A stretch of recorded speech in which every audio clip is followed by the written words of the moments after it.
to you before, but I want to reiterate because a lot of you started asking about some of the teams that could be a part of Chapter 2. This is very simple. Tulane, AAU, right? Now, you may go, okay, but they don't carry New Orleans. Well, neither does SMU with Dallas and or Houston with Houston, right? Right. They're also, no matter what, and they're behind the curve when it comes to immediate success in football like we see with USC or UCF, or even a little bit of success long-term with Memphis since 14, or even Boise State or others. They are, no matter what, in a major broadcast market, even if there doesn't appear to be anything that sticks there. And one of the things, and I brought this up on the site last night, the NIL could change things for schools like an SMU. Deep pockets, big boy money, right? We know that. But that's They've never done that before, though.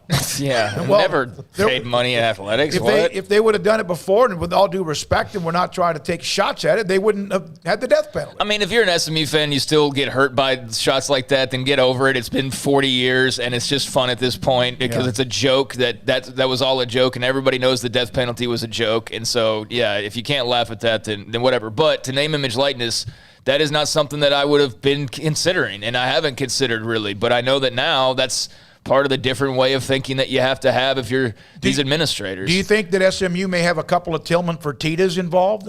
You never know on someone who's got a little clout. Memphis, deep pockets in the background. Paul, what's the business level in Memphis as far as who has the deep pockets in Memphis? FedEx. Yeah, and there's others as well. Don't just say FedEx, but you're right. A modest broadcast market and existing rivalries that could be a part of what is being added the first chapter in the Big 12. FedEx is there, but also a ton of trucking and logistics companies run out of Memphis. If you drive out of Memphis through Arkansas, believe me, it's you and trucks. Those are all coming out of Memphis. Boise State reputation, having diehard fan base, yes. Okay, that's one thing. Modest broadcast market is what I said about Memphis.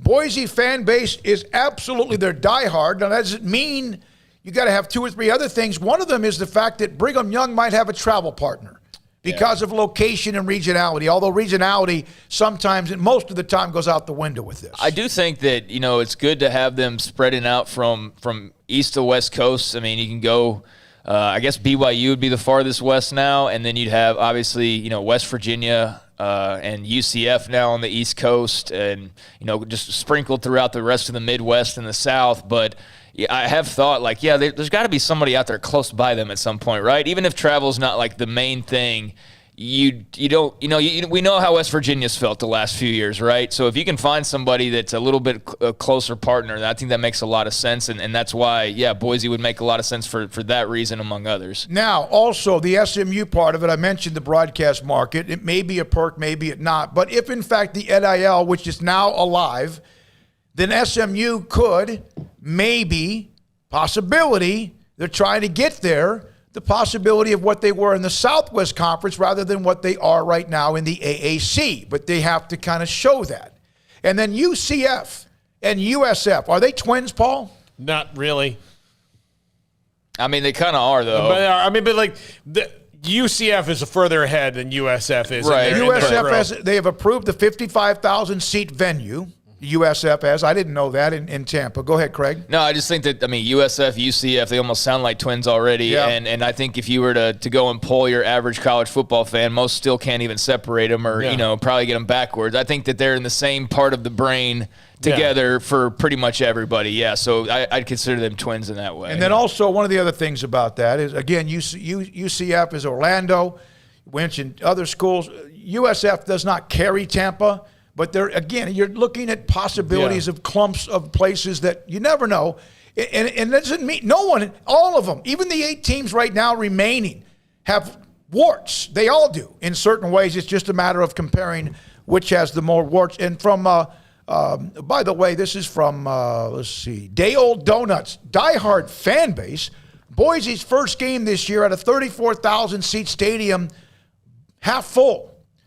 I want everybody in college football, other than maybe a few of the blue bloods, you watch as teams now start to lose a game or two more. Like I saw Baylor talking about Kansas' stadium being half empty on Saturday. It's not like that it wasn't long ago. Maybe even parts of 2017 and 18. Winning cures a lot of things. A Heisman Trophy winning quarterback changed everything when it came to attendance at Old Floyd Casey Stadium. TCU, you think they're proud of their attendance based on, again, it's a small school?